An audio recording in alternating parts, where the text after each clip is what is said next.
All right, all right, all right. Welcome to Geopolitics in Conflict. Breaking news. I just came across an information pertaining to Syria joining China's BRI, the Belt and Road Initiative. Why is that important and significant? It's because of the implications geopolitically and economically that's going to be in the region.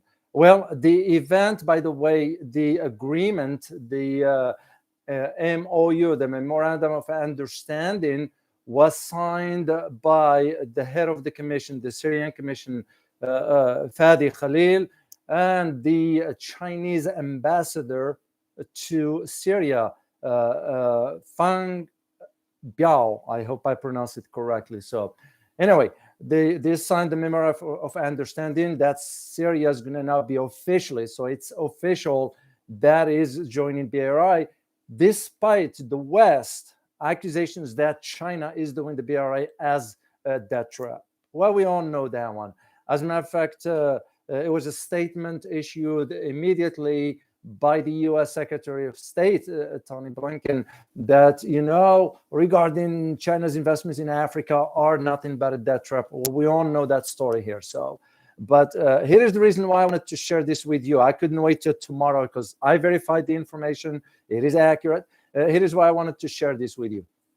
Which most of the people do not know is that the politics in the Middle East goes through Damascus, the capital of Syria. Syria plays a major role inside the Middle East politics, despite what you hear, because the historical aspects of the role that Syria plays into the Middle East. And this is why it's important when it comes down to the BRI. Also, Syria has played in the past a role into the old Silk Road for China. Remember, all the Chinese stuff used to come through to the Middle East back then. Syria played a role into that. But today, the dynamics are different. The geopolitical landscape is different. The Middle East is different, of course. So, what do I mean by that?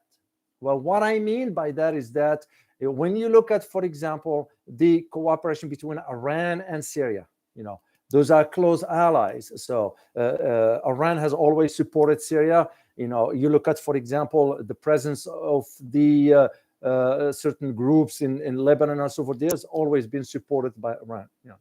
Well, we all know about the partnership or relationship between China and Iran.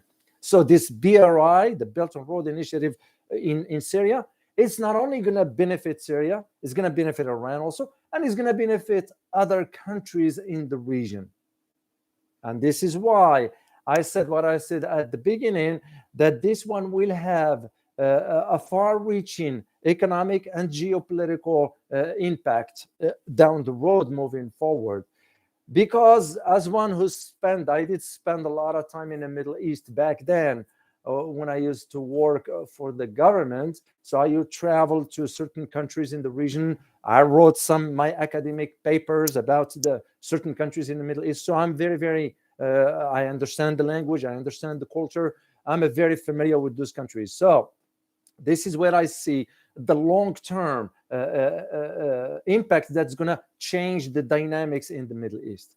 Well, mind you that Middle East is already in turmoil, given that U.S. leadership in the Middle East has been declining. We all know about the invasion of Iraq, which I was one of those that argued against it. It's because of understanding the historical aspects of, for example, Iraq, Iran, Saudi Arabia, Yemen, you name it. And I argued back then that invading Iraq would not be a good idea. Because Iraq is an old country in the Middle East, and the historical aspects of it goes way back. So even though the argument I got was, oh no, we're gonna go quickly to Iraq and come out, and I said, no.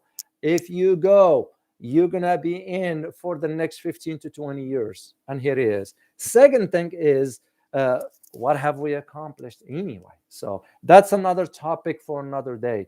But for now, we're going to focus on this developments of Syria agreeing or signing the MOU, the Memorandum of Understanding regarding BRI, despite what the West is saying about the death trap and so forth. That just how it's worked. The key important, the key factor that you guys need to understand, the changes in the geopolitical landscape, as I said earlier, Syria plays a role into that. But what makes Syria even more important now than ever is the presence of Russia inside Syria. Because remember, the civil war, who managed the civil war in Syria? It was Russia, not the United States, because the US was trying to get Bashar al-Assad, the president of Syria, out of power. We couldn't. Why? Because Russia stepped in and said, we're going to protect the guy because it's their guy. But also Russia has its own reasons for why that is. And here is the reason why. It's because there is a naval base in an area called Tartus. That's where the Russian naval base is. And the whole reason for why that naval base location is very, very crucial, it allows Russia access to the Mediterranean Sea. That is very, very crucial. Second thing, that when the civil war in Syria started and when Russia stepped in, Russia brought in some advanced weapons from Russia into Syria. They didn't bring them for the civil war in Syria. No, a lot of people didn't understand. Russia brought in those advanced weapons in Syria so they will be closer to the certain locations in the middle in Europe, just in case NATO expand all the way near Russia's doorsteps, and in case of a military conflict breaks out or whatever, Russia will have its own advanced weapons right there. The third aspect of it is that Syria was a testing ground for certain types of weapons that Russia used. So now the war is over. The civil war has done. The dust settled. And now China's going to come in with the economic aspects. I do believe that the economic developments and infrastructure is going to change big time. China's going to play a role into this, but also is going to serve China's interest economically speaking. Because one thing you guys need to always remember, that China's economy requires a lot of energy. So China gets most of energy from different sources, but mainly from the Middle East. And Syria does have some natural resources or oil, whatever, not to the capacity like Iran, Saudi Arabia, United Arab Emirates, Kuwait, and all that stuff, but it does have some. So this is why it's very important. This is, in my opinion, this is a major development. It's gonna only cement now the presence of countries like Russia, China, Iran in the Middle East, but also is going to precipitate the geopolitical shift on the ground in the Middle East, which usually emanate everywhere else, because the Middle East has always been and it will always be one of the centers given the amount of energy that exists over there. The question moving forward is, how does the United States going to react to all this? What does the United States is going to do? It's hard to tell, given just how our foreign policy, as I always say, is fragmented enough. Our policies in the Middle East have not been clear enough. We embarked on some failed policies like the invasion of Iraq, which it was not, we didn't need to do this. Or you look at also for Afghanistan, and this is where, this is another example. That's where the economic prosperity versus military conflict. Which one you're going to choose? So in the case of Syria, it's going to be because China's going to rebuild Syria from the ground up, but also it'll serve both countries. And this is why I said it's a very, very crucial and significant to understand this, because I just came across it literally about 2 or 3 hours ago, and I had to read up quickly in some other places to verify the information and so forth. So to ensure that's what it is. But the one thing that is very clear to me as Middle East is one of the areas in my academic background that I have a focus on. I wrote few books about the Middle East. The latest one on the Middle East was about Iran, a nuclear Iran, a volatile state, Iran in the nuclear age. So, and I described the landscape, how it is economically, culturally, socially, and politically, and how the major powers is going to be competing about who's going to control the trajectory or the path in the Middle East. Nobody can. In other words, no one country can do that. So, but what is very interesting about these developments regarding the Syria joining the BRI is that there will be other countries in the Middle East that they're going to benefit from. Iran for one, but Iran has already cut a deal with China, for example, for the $400 billion partnership in which China is going to assist Iran in infrastructure, telecommunications, finance, petrochemicals, in energy, and so forth. But so Middle Eastern countries is going to now be seeing things changing in Syria. So others might want to get on board and say to China, hey, can we sign on onto this? This is what I see coming down the road. It's not going to happen overnight, but it's going to take time for it to move forward. This allows me to touch on one other aspect, guys, while I'm live with you here. I may as well just provide you a brief synopsis on it. I don't know if any of you have been following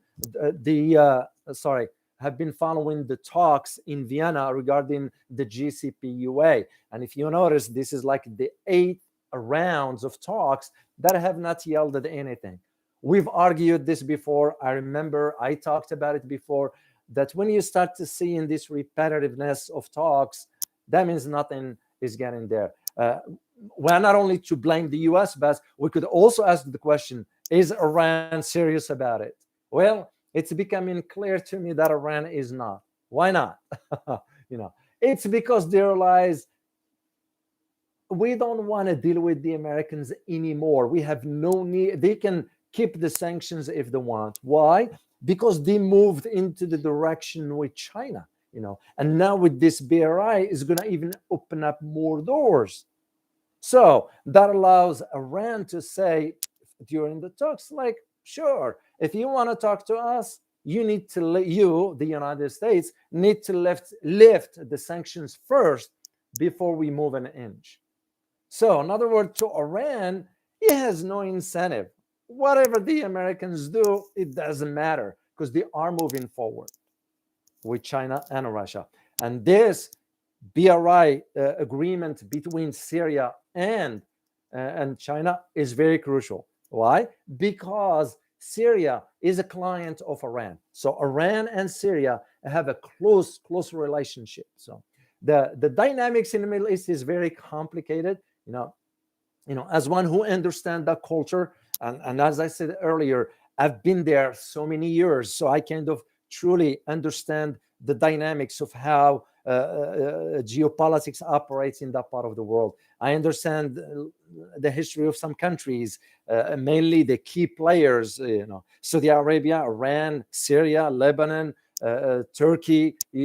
Those are the key players in the region that I do understand because I wrote academic papers about them. So I am very, very, very, very familiar with their culture and history to a degree. So this is where I see geopolitics at play. Exactly. This is what I see, how it's playing out. And as I always say, the West is now willing to accept the shift in the geopolitical landscape around the world, not just in the Middle East, be it in Asia, Central Asia, Africa, Latin America. They're not willing to accept it. But that geopolitical shift is happening, whether we in the West like it or not. The world is moving forward.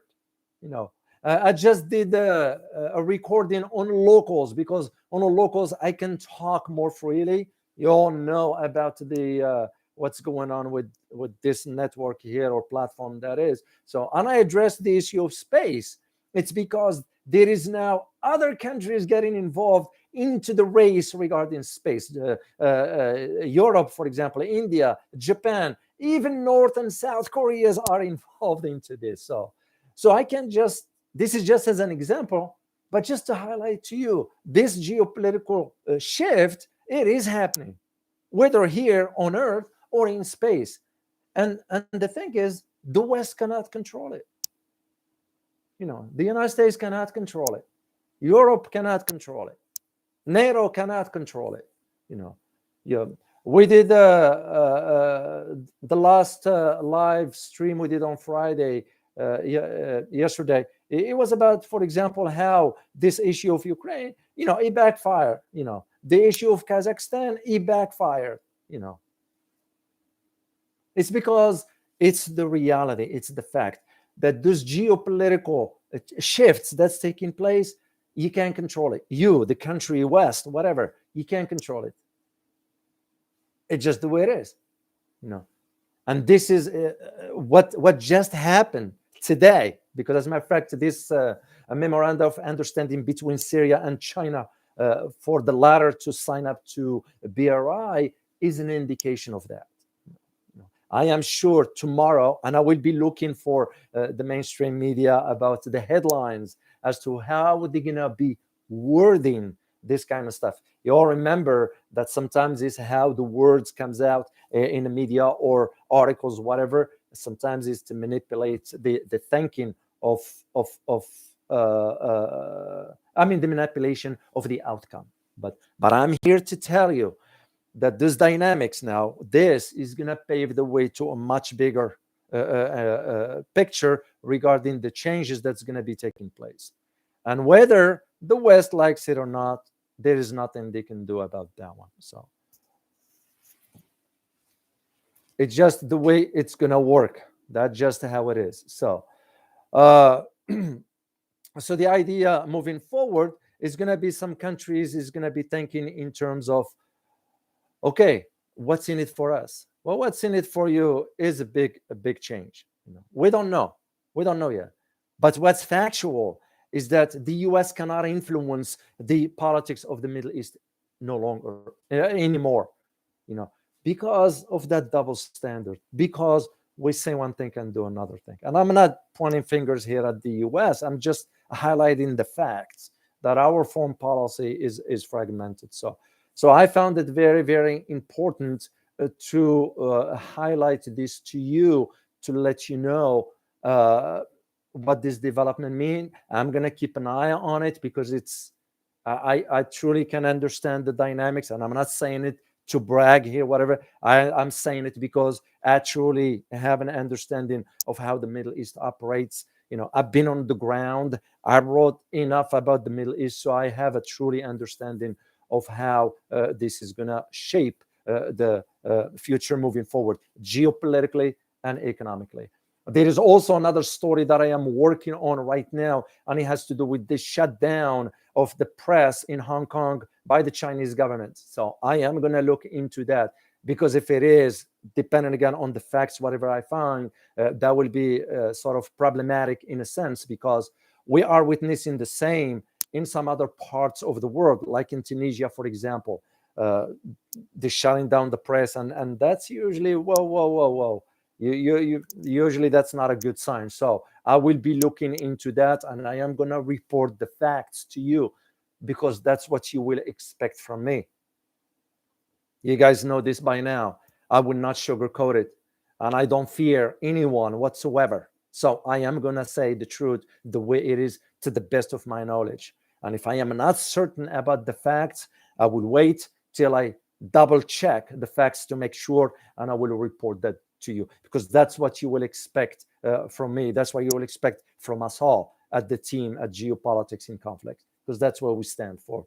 Truth is very, very important. So that's basically what I wanted to share with you guys. Unfortunately, I can't get into reading the stuff, the comments, whatever questions, if you have them. I will answer your questions later on. We are still waiting for our producer Elizabeth to get back. She's going to get back within a week or two. So it just that's how it is for today. You guys work with us, shall we say. So what was I going to say? Remember to check us out at geopolitics.locals.com. I start putting a lot of videos over there. You all know why. It's because I can talk freely, I can talk openly, because we don't want this to be shut down. So we want to have a way of communicating with you. Help us out, guys, by spreading the words, because we want the numbers to go up. It's kind of stagnant a little bit. I don't know why. Is there a manipulation by the system algorithm? Or I don't know. I do not have an answer to that. So I can't speculate. I can't be saying things that I do not know or I am not certain of. So this is what I wanted to talk to you today. I will be looking at more stories tomorrow. Then I'll get back to you guys on Monday. If there is something urgent for tomorrow, I will set it up for you and give you a heads up. So as I said earlier, I am going to be following on the case of the shutdown of the press in Hong Kong, find out what the deal for that is. Then I'll follow up on some other stories that we are working on. So I can't thank you enough, guys, for your support.